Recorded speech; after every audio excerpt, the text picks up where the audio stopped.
Hello guys, what's up and welcome back to my channel. My name is Bemi and I'm a Nigerian lifestyle blogger. If you're new to my channel, thank you for stopping by. Why are you laughing now? It's forever funny when you do that. Oh, my name is Bemi, welcome to my channel. And if you're returning back to my channel, I want to say it's loyal gang. Thank you guys for being here, Jerry. We have to be on my channel today. Whatever. Wait. You know they love me. They love to see me. So why are you doing whatever? Please, what was the last time you were on my channel? January.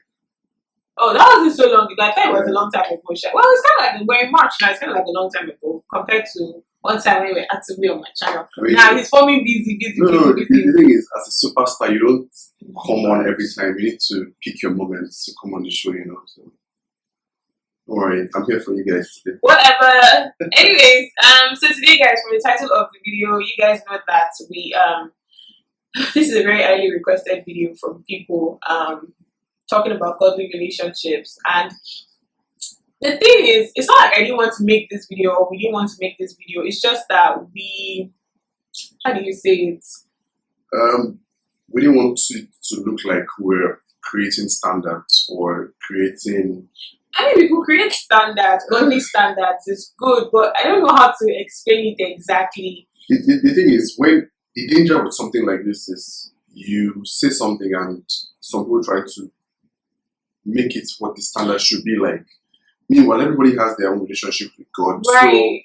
So what works for me might not work for the next person. Yes. The best I can do is advise you based on my experience. Exactly. Okay, so the thing is, I can give advice, but I don't want it to be like, oh, Bemi.A said that, because it's not actually Bemi.A said that. It's what God has said that you should be using in your life. Do you understand? So that's why this kind of topics are very dicey to me, very delicate. But then again, I know I'm on YouTube to share my opinions and advice to people through my own experience. So I guess there's really no harm doing this.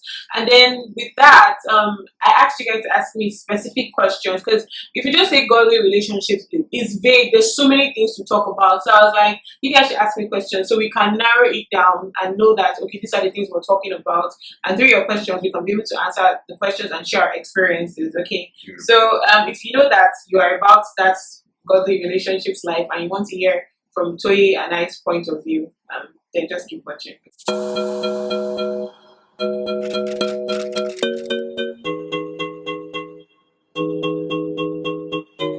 Alright, so we're starting with the first question. What's the best age to start dating? Well, what age did you start dating? Let's even start with there. I said dating at about 19 years. I was a late comer to the dating party. Late comer? Yeah, you started dating at 20 something.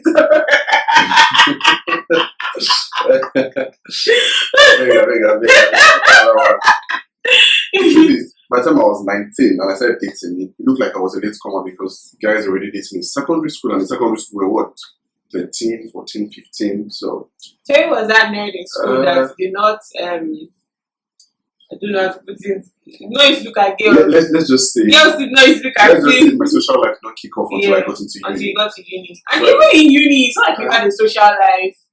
You just had like one friend. That's not a social life. But yeah. So I started dating like when I was 19, and yeah.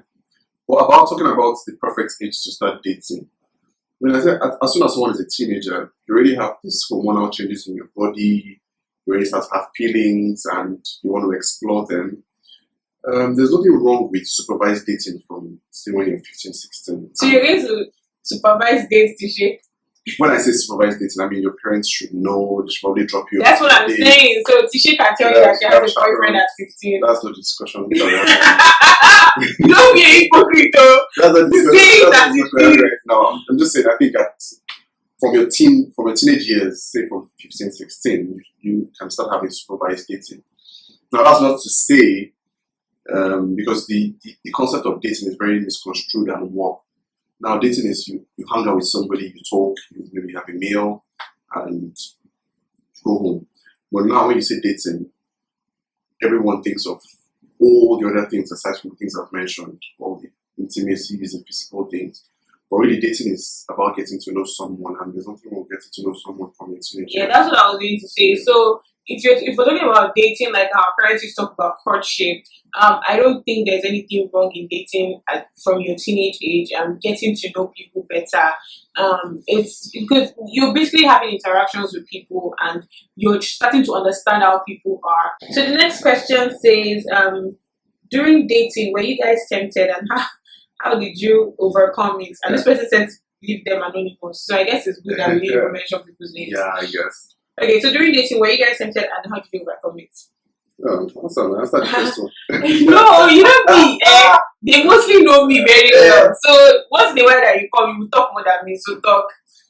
Well, I mean, needless to say, we are human beings, and as human beings, yes, we're tempted. And trust me, it wasn't easy.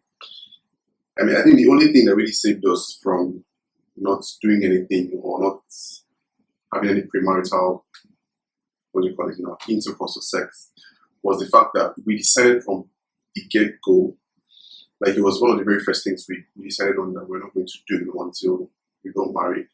Now, deciding alone is not guarantee that it's not going to happen. I mean, you have all the temptations. There are situations where you're just by yourselves and you think, I mean, nobody's going to know anyway. We tried as much as possible not to always be by ourselves. But then there are times where you be by yourselves and you're like, you know what? Nobody's going to know if we do it. I mean, it's only two of us here, but that conviction and that decision not to do anything before marriage was really strong. And then the good thing is when one person was weak, the other person would be strong, and as God will help it all, as God will help us. We're not both weak at the same time. Okay, so one thing I would also say is that, like, I feel like when we as believers, when we keep having this thing in our head where we say, let's set boundaries that we should not have sex, we should not have, that's when the temptation actually comes. Do you understand? So I feel like, because I don't know about you, but for a long time, I didn't even put it in my head as, we're setting boundaries as not having sex, or we're setting boundaries as this. Do you understand? I didn't put it in my head because I didn't want, because I knew I'd been there, done that. So I knew that like I would be so tempted. So rather than having in my head that, I don't want to kiss, I don't want to have sex, I don't want to shake any con, I was having more thoughts of, how do I glorify God in this relationship? Do you understand where I'm coming from? So when you think of, how do I glorify God? How do I praise the name of God? How do I be an example to others? How do I be an example to my siblings? Not even others in general, like my siblings, that kind of thing. It really went a long way rather than, I don't want to have sex. Like that one, trust me, the day you say it, have you ever noticed that the day you say you want to go on a diet, 2-3 days later, you start even eating more than the food you were eating before you even started the diet, you understand? So just look for, that was what I did. I don't know about him, but that was what I did on my part. So it was more like, how do I glorify God in this relationship? How do people see God in my life in this relationship? You understand? Next question says, what's your take on sex before marriage? If you're in a relationship with someone and they are not on that vibe, but you're not, if you're in a relationship with someone and they are on that vibe, but you're not and don't want to feel pressured. So this person is a lady. So what advice do you have for that lady? It's mostly what? Never mind. What is it that I'm being sexist here? But okay, my take on that is this. The whole essence of a relationship is for two people who want the same things to be together and to try and create a future together.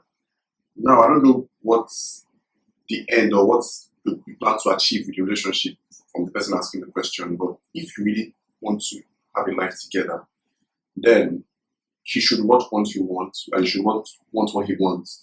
Because from this, it seems like you guys are on different planes, you're on different frequencies, and relationships don't work like that. Yeah. You need to be on the same frequency to be in a relationship. So trust me, if you want to abstain and he has said, he wants it by force, if he doesn't agree with you, then you just have to put yourself privilege really, because you don't want the same things. Exactly. How did you abstain from sexual temptations while dating? I'm in a relationship and sex each other. I'm in a relationship and we love God. We really want to serve Him, but we both struggle with the issue of premarital sex. So when you say struggle, I'm going out of a limb and guessing that you guys haven't done it, or is it that you do it, and they say, "Ah, God forgive us." So like, because she just said, because we both struggle. So like we already said, like I already gave you an example of myself. See it as rather than, oh, I don't want to have premarital sex. Because the thing is that I think the church that we were all raised in, it's oh, stay away from sex, this, that. Rather than telling us like, oh, try to glorify God in your relationship. Let every other person see the light of God in your relationship. Do you understand what I'm saying? So don't see it as a yes, we need to abstain. Oh, we need to abstain. I guess that's where, Now, things like this, it's beyond societal pressure, beyond church pressure, beyond what you think is ideal. Are you convinced? Are you convinced that that's the path you want to take? Mm-hmm. Now, you decide, oh, I don't want to have premarital sex simply because what they will ask you. Or they will ask you counseling. That makes it really hard. People have had sex and they ask them in counseling and they denied it. So it's not about that. It needs to be a personal decision, a decision that you take out of your own conviction, not just because you want to be like everyone else. Mm-hmm. So if you're the one that made that decision because of your conviction, it makes it that little bit easier for you to hold on to it and do it. Yeah. So, I mean, the Bible also says that we should flee from all appearances of what? Evil. Of evil. Okay, so next question says, this person is saying hi to you and the baby. Take care, God bless. I want set loyal gang. Thank you very much. Hi, how do I move on from a breakup? This guy's mom said we can't be together. First of all, taking your question literally, you're asking how to move on from a heartbreak. So I take that to mean that you've ended a relationship. I mean, the only way to move on from a heartbreak is to move on. As callous as it sounds, or as insensitive as it sounds. That's what the question says. Yeah. Why did I think the question said something else? Okay. The only way to move on is to move on. I mean, life comes in phases, life comes in events. That event has happened. And if you're really a believer, if you're a Christian and you pray to God and God directs your path, for Him to have allowed that to end means that there's something better for you ahead. So just accept it as one of those things that you experience in life and try to pick up yourself and go ahead. I mean, I want to believe you're young. Even if you're not young, you have the rest of your life ahead of you. There's a whole opportunity for you to meet other people, to meet someone who make you happy. So take it to mean that this part has ended. I'm going to the next part of my life and I'm moving on. And I feel like he said, you might feel like, man, you've wasted your time. You probably invested in this relationship, but the truth of the matter is that God will always, there's a place in the Bible that says that He's going to restore your years, the years that you have lost, that the locust and the cankerworms, He's going to restore it back to you, and it's in His word. So you feel like this is a breakup because of his mom. Don't worry. As callous as like he said, as callous as it may seem, the only way to move on is really to move on. And I know that I always say that there is nothing that happens under the sun that God does not know about. It's not possible. So He knew that it was going to happen. So He means that He has better things in stock for you. So rise up on your feet. The other part of his mother not wanting you, or his parents not wanting you to get together. Like she mentioned earlier, if you're convinced that that's what God wants you to do, you go and pray about it. He'll show you the way to go forward. Because I believe that God's grace God will not take you to somewhere He wants you to go without giving you backup or showing you how to go about it. So if it's really God's will for it to happen, the Bible says the heart of the king is in God's hand and He turneth it wherever He wants it to turn. So somebody's mother is a small fry in His hand. He'll take care of it. How did you inform your parents when you wanted to have your introduction? I don't understand that question. I guess she's like, how did we tell our parents that we're seeing somebody or something like that? Well, let me tell you for my own side. I think I just told my mom one day.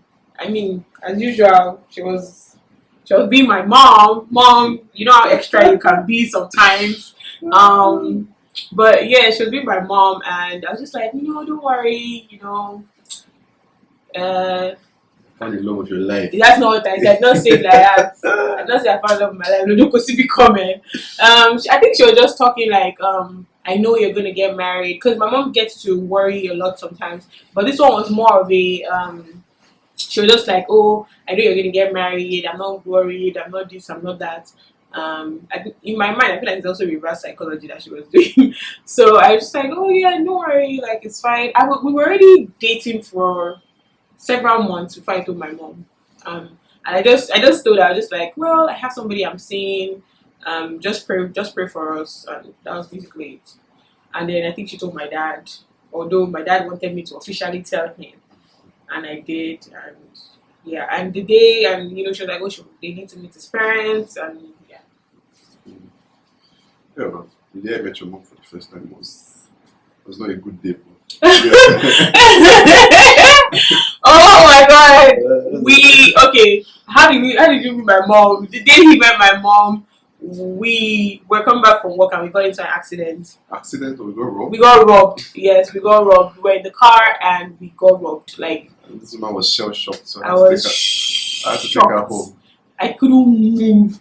So they took our phones, bags, everything. So he had to drive me home that day. And then that was how my mom met him.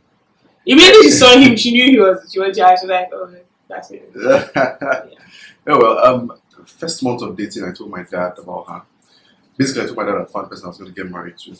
And I told him to pray along with me. And my dad knew for a whole 1 year before my mother knew. So, yeah, that was the first person I told. We have that kind of relationship where I can tell him stuff like this. He can pray with me, he can give me advice. My mom is very emotional. So if I told her then, she should have been wanting to have a wedding like the next month or the next 2 months. So yeah, I told my dad first, and then my mom got to know closer to the time we got married. What practical boundaries can be set in a godly relationship, and what steps can be taken to keep them? Okay, that question is a bit vague.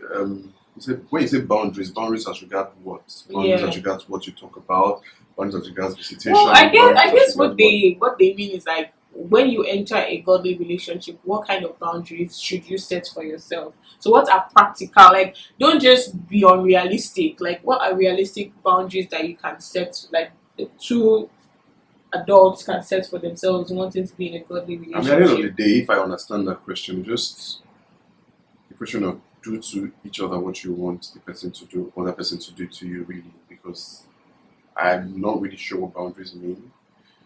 So boundaries like, oh, we're not going to have sex. We're not, Oh yeah, if it's about we're not going to be in the same. We're going to be in the same place alone by ourselves.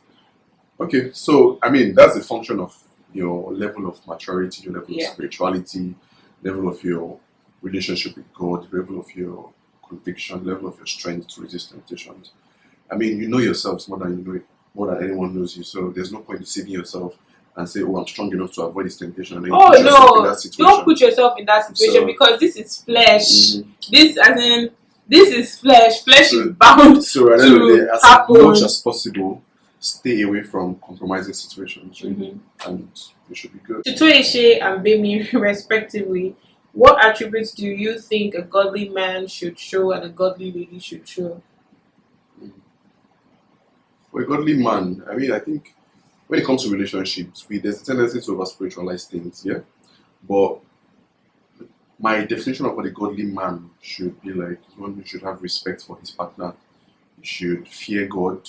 I mean, without he doesn't have to be a pastor, he doesn't have to be a church leader, he doesn't have to be a prayer warrior. Yeah. But he needs to fear God, he needs to be able to pray when he has to, he needs to be able to read his Bible, he needs to be able to be humble enough to be directed by God's will, by God's word.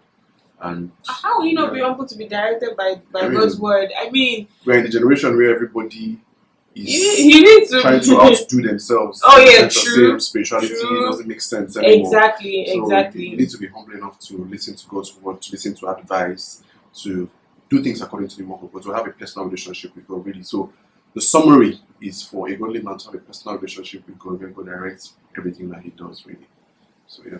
And a man having leadership characteristics also goes a long way, it's right there in the Bible that a man that cannot lead his house is worse than an infidel. Yeah. Have a godly relationship, the kind of friends you keep, the kind of people that you associate yourself with, people that also have godly character. Show yourself as a lady that has wisdom. You know, the Bible says that wisdom is profitable to direct.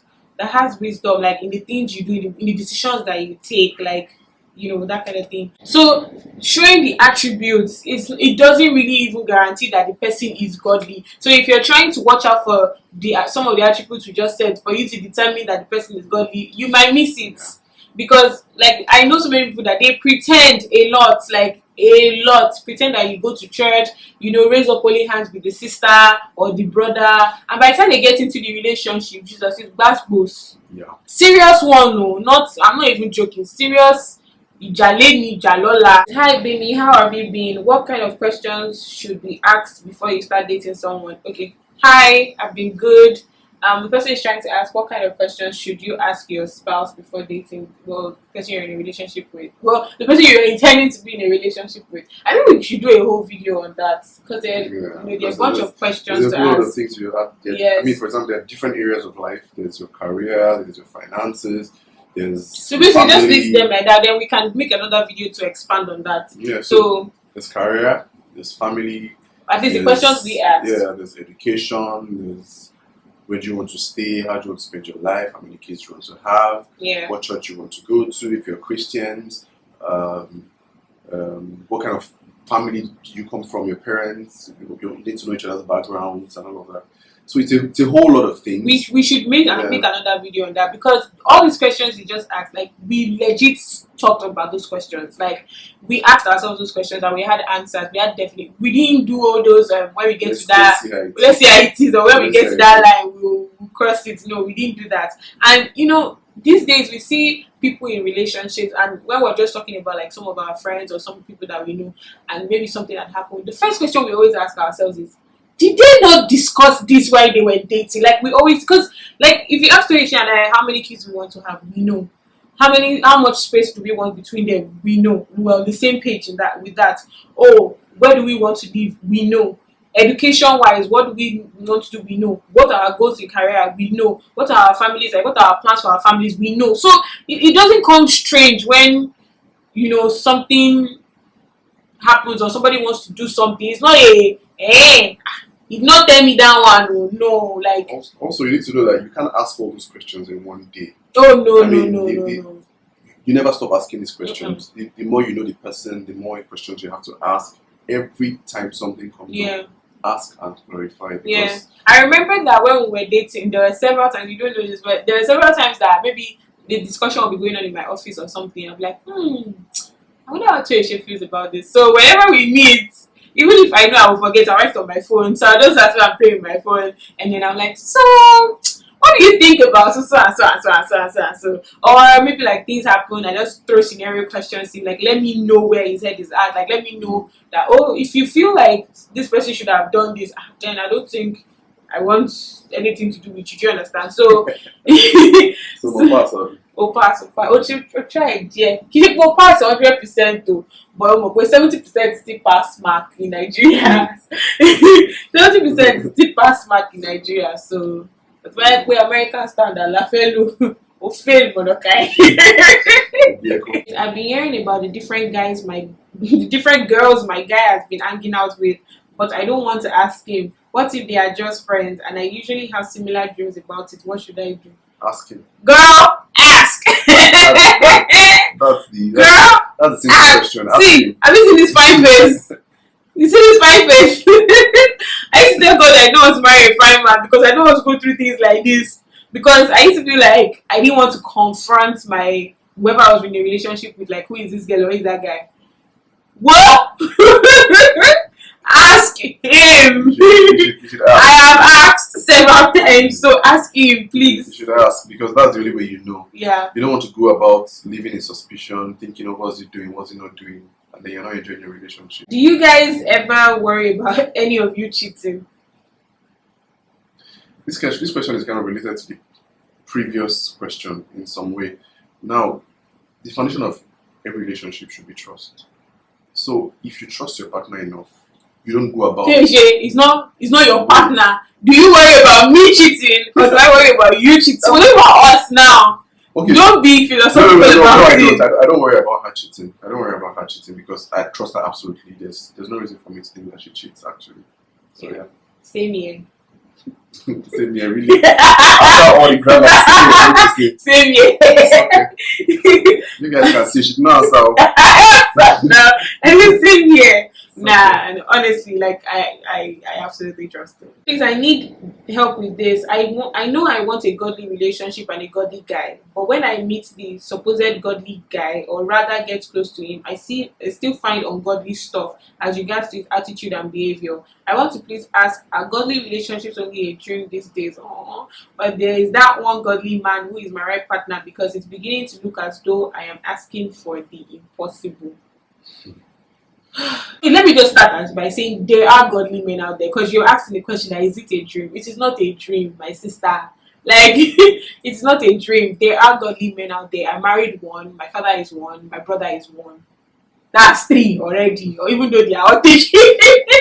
That being said, godly men doesn't mean angels. Oh yeah, nobody's perfect. You need to know that there's no such person as a perfect human being, and no matter how godly you want to be, name all the godly men in the Bible. From Abraham to David to Elijah to name them, they all had their flaws. So human beings are going to have flaws. Now you need to be careful not to mistake flaws for ungodliness. Yes. Now, really, now he might have 1 or 2 flaws that makes him human. There are some things that can be refined. And there are some things that can be tolerated, but there are some things that are fundamental. He has to fear God. Somebody that fears God will not give you a reason to be afraid. So just make sure you can make that distinction. Last but not least question, do you do devotion together? Oh yeah, we used to. We used to when we just got married. For the longest time when we got married. And then for a while we were apart, and yeah, we had to do it by ourselves. And then now we have very different schedules. Oh, very different. When I'm awake, she's sleeping, and to be very insensitive of me to wake up at that time, even when she has done all through the night.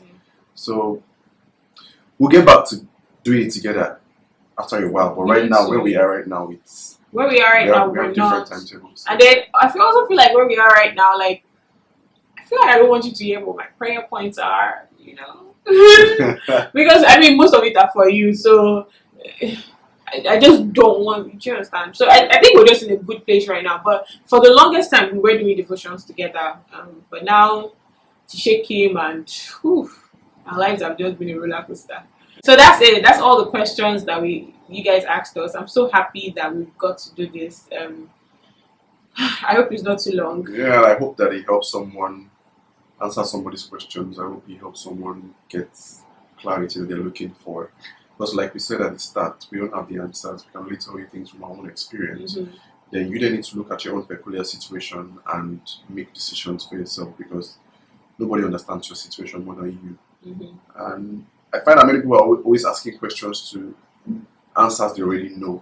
They just need someone to tell them something different to justify what they want to do. Yeah, well, really you understand your situation, and you should be able to take your decision based on your own prayers, your understanding of God's word, and God speaking to you. So yeah. I wish you all the best in your relationships, your friendships and marriages. That's it. Thank you guys so much for watching. Thank you, husband, for coming to the channel. You're welcome. And I will see you guys in my next video. Bye guys. Toodles.